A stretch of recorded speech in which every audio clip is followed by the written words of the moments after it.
everybody, it's spring. Spring is the season for new beginnings and love.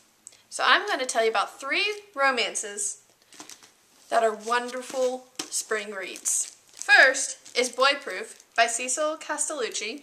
Second, Dream Factory by Brad Barkley and Heather Hepler. And third, A Walk to Remember by Nicholas Sparks. First I'll tell you about Boy Proof.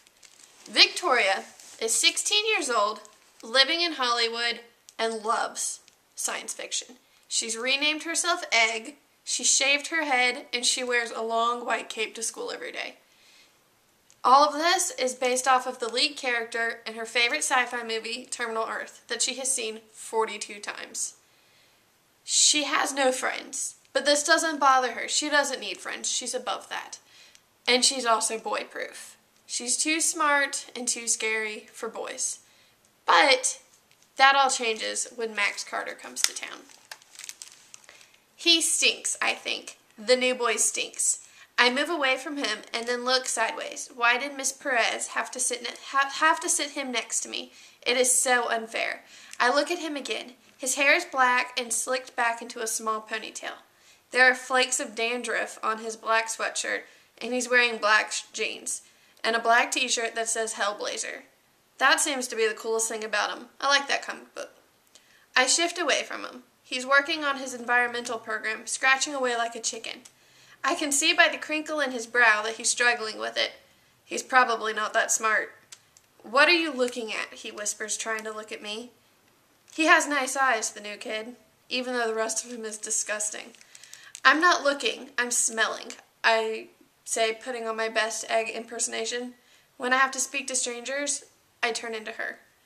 Let's make a rule, I add. If you sit here, you have to shower. You have to read this fast-paced, fresh, first-person idea from Cecil Castellucci, Boy Proof, to figure out what happens between Max and Victoria. Second, I'm going to tell you about Dream Factory, where real magic and creepy costumes take center stage. If you want the real magic, you take your chances. If you want the fake kind, stay here and smile at everything. Ella is Cinderella. She's working at the theme park for the summer, and she's fallen for Luke, otherwise known as Dale the Chipmunk. But she has so much to worry about. Could you ever imagine having to worry about making it to your wedding every single day with the 4th Prince Charming this month, and this one has a crush on her? She also has to worry about what she's going to do in the fall with college, and her parents, they've moved to Africa now that her brothers died. She has so much on her plate. And Luke, otherwise known as Dale the Chipmunk, has this perfect girlfriend. But the story, told in alternating viewpoints between Ella and Luke, will keep you on your toes, and there's a fast-paced romance waiting for you. The third story, A Walk to Remember, is about Landon Carter and his 17th year. When I was 17, my life changed forever. I know that there are people who wonder about me when I say this. They look at me strangely, as if trying to fathom what could have happened back then, though I seldom bother to explain, because I've lived here for most of my life. I don't feel like I have to unless it's on my terms, and that would take more time than most people are willing to give me. My story can't be summed up in 2 or 3 sentences. It can't be packaged into something neat and simple that people would immediately understand. Despite the passage of 40 years, these people still living here who knew me that year accept my lack of explanation. My story is in some ways their story, because it was something that all of us lived through. It was I, however, who was closest to it. I'm 57 years old now. But even now, I can remember everything from that year, down to the smallest details.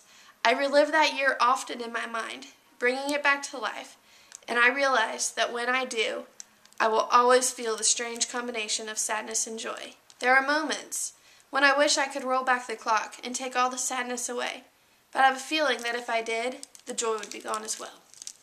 Nicholas Sparks in A Walk to Remember takes us through the summer in Beaufort, North Carolina, when Landon meets Jamie Sullivan, working on the school Christmas play that her father helped wrote after her mother died, until Landon's life changes when Jamie tells him her secret. So if you want a good romantic summer read, I suggest Boy Proof by Cecil Castellucci, Dream Factory by Brad Barkley and Heather Hepler, or A Walk to Remember by Nicholas Sparks. I hope you'll enjoy them as much as I do.